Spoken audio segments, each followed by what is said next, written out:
या देवी सर्वभूतेषु जगज्जननी रूपेण संस्थिता नमस्तस्यै नमस्तस्यै नमस्तस्यै नमो नमः।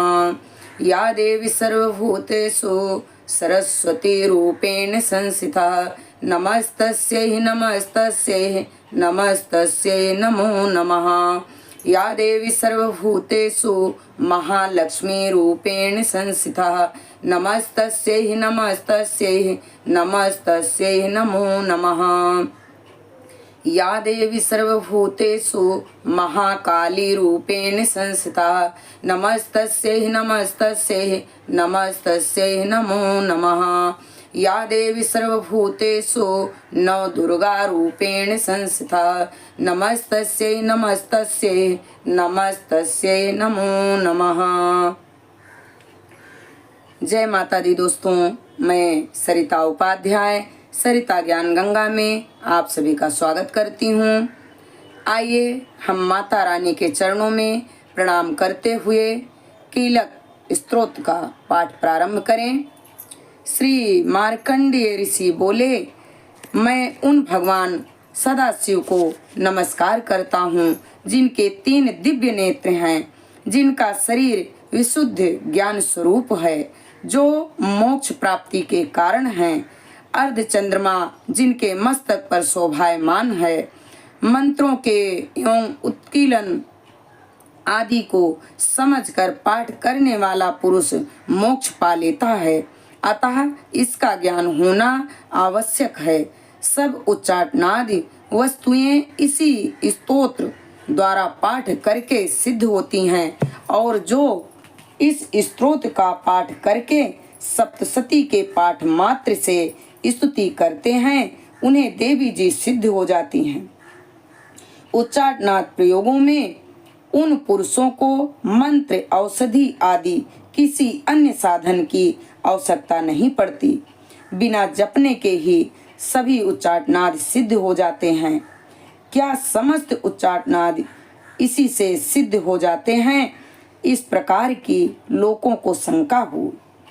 तब उस शंका के निवारण के लिए सदाशिव ने लोगों को बुलाकर आज्ञा की कि हाँ, यह सब सिद्धियां देने वाला शुभ स्तोत्र है।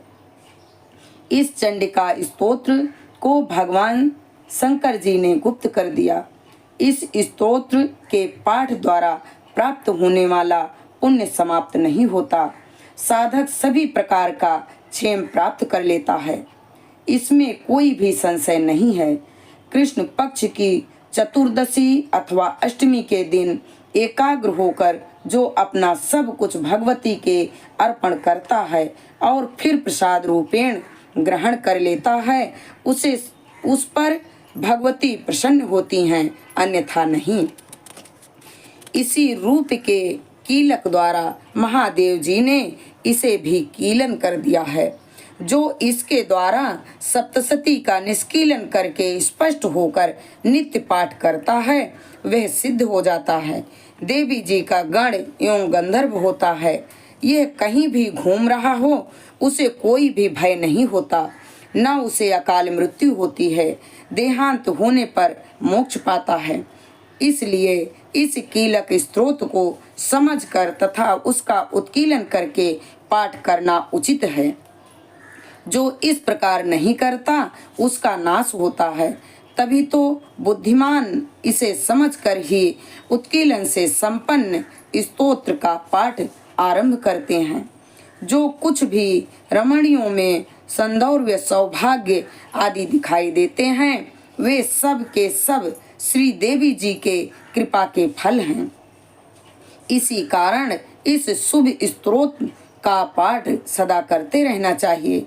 इस स्तोत्र के मंद स्वर से पाठ करने से थोड़ा फल मिलता है और उच्च स्वर के पाठ करने से अधिक फल मिलता है। सभी सिद्धियां प्राप्त होती हैं, अतः उच्च स्वर से पाठ आरंभ करें। जिस भगवती की कृपा द्वारा सौभाग्य, आरोग्य, संपत्तियां, शत्रुनाश तथा परम मोक्ष की प्राप्ति होती है, उस जगत की माता की स्तुति अवश्य ही करनी चाहिए। इति कीलक स्तोत्रम समाप्त। यहाँ पे कीलक स्तोत्र संपूर्ण हुआ। माता रानी के चरणों में हमारा कोटि कोटि प्रणाम स्वीकार हो। जय माता दी। या देवी सर्वभूतेषु जगत जननी रूपेण संस्थिता नमस्तस्यै नमस्तस्यै नमस्तस्यै नमो नमः। या देवी सर्वभूतेषु सरस्वती रूपेण संस्थिता नमस्तस्यै नमस्तस्यै नमस्तस्यै नमो नमः। या देवी सर्वभूतेषु महालक्ष्मी रूपेण संस्थिता नमस्तस्यै नमस्तस्यै नमस्तस्यै नमो नमः। या देवी सर्वभूतेषु महाकाली रूपेण संस्थिता नमस्तस्यै नमस्तस्यै नमस्तस्यै नमो नमः। या देवी सर्वभूतेषु नवदुर्गा रूपेण संस्थिता नमस्तस्यै नमस्तस्यै नमस्तस्यै नमो नमः। जय माता दी दोस्तों, मैं सरिता उपाध्याय सरिता ज्ञान गंगा में आप सभी का स्वागत करती हूँ। आइए हम माता रानी के चरणों में प्रणाम करते हुए कीलक स्तोत्र का पाठ प्रारंभ करें। श्री मार्कंडेय ऋषि बोले, मैं उन भगवान सदाशिव को नमस्कार करता हूँ जिनके 3 दिव्य नेत्र हैं, जिनका शरीर विशुद्ध ज्ञान स्वरूप है, जो मोक्ष प्राप्ति के कारण हैं, अर्ध चंद्रमा जिनके मस्तक पर शोभायमान है, मंत्रों के एवं उत्कीलन आदि को समझकर पाठ करने वाला पुरुष मोक्ष पा लेता है, अतः इसका ज्ञान होना आवश्यक है। सब उच्चाटनादि वस्तुएं इसी स्तोत्र द्वारा पाठ करके सिद्ध होती हैं, और जो इस स्तोत्र का पाठ करके सप्तशती के पाठ मात्र से स्तुति करते हैं, उन्हें देवी जी सिद्ध हो जाती हैं। उच्चाटनाद प्रयोगों में उन पुरुषों को मंत्र, औषधि आदि किसी अन्य साधन की आवश्यकता नहीं पड़ती। बिना जपने के ही सभी उच्चाटनाद सिद्ध हो जाते हैं। क्या समस्त उच्चाटनाद इसी से सिद्ध हो जाते हैं? इस प्रकार की लोगों को शंका हुई। तब उस शंका के निवारण के लिए सदाशिव ने लोगों को बुलाकर आज्ञा की कि हाँ, यह सब सिद्धियां देने वाला शुभ स्तोत्र है। इस चंडिका स्तोत्र को भगवान शंकर जी ने गुप्त कर दिया। इस स्तोत्र के पाठ द्वारा प्राप्त होने वाला पुण्य समाप्त नहीं होता। साधक सभी प्रकार का क्षेम प्राप्त कर लेता है, इसमें कोई भी संशय नहीं है। कृष्ण पक्ष की चतुर्दशी अथवा अष्टमी के दिन एकाग्र होकर जो अपना सब कुछ भगवती के अर्पण करता है और फिर प्रसाद रूपेण ग्रहण कर लेता है, उस पर भगवती प्रसन्न होती हैं, अन्यथा नहीं। इसी रूप के कीलक द्वारा महादेव जी ने इसे भी कीलन कर दिया है। जो इसके द्वारा सप्तशती का निष्कीलन करके स्पष्ट होकर नित्य पाठ करता है, वह सिद्ध हो जाता है। देवी जी का गण एवं गंधर्व होता है।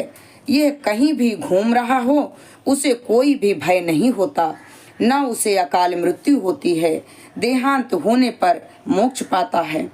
इसलिए इस कीलक स्तोत्र को समझकर तथा उसका उत्कीलन करके पाठ करना उचित है। जो इस प्रकार नहीं करता, उसका नाश होता है। तभी तो बुद्धिमान इसे समझकर ही उत्कीलन से संपन्न स्तोत्र का पाठ आरंभ करते हैं। जो कुछ भी रमणियों में सौंदर्य, सौभाग्य आदि दिखाई देते हैं, वे सब के सब श्री देवी जी के कृपा के फल हैं। इसी कारण इस शुभ स्तोत्र का पाठ सदा करते रहना चाहिए। इस स्तोत्र के मंद स्वर से पाठ करने से थोड़ा फल मिलता है और उच्च स्वर के पाठ करने से अधिक फल मिलता है। सभी सिद्धियां प्राप्त होती हैं, अतः उच्च स्वर से पाठ आरंभ करें।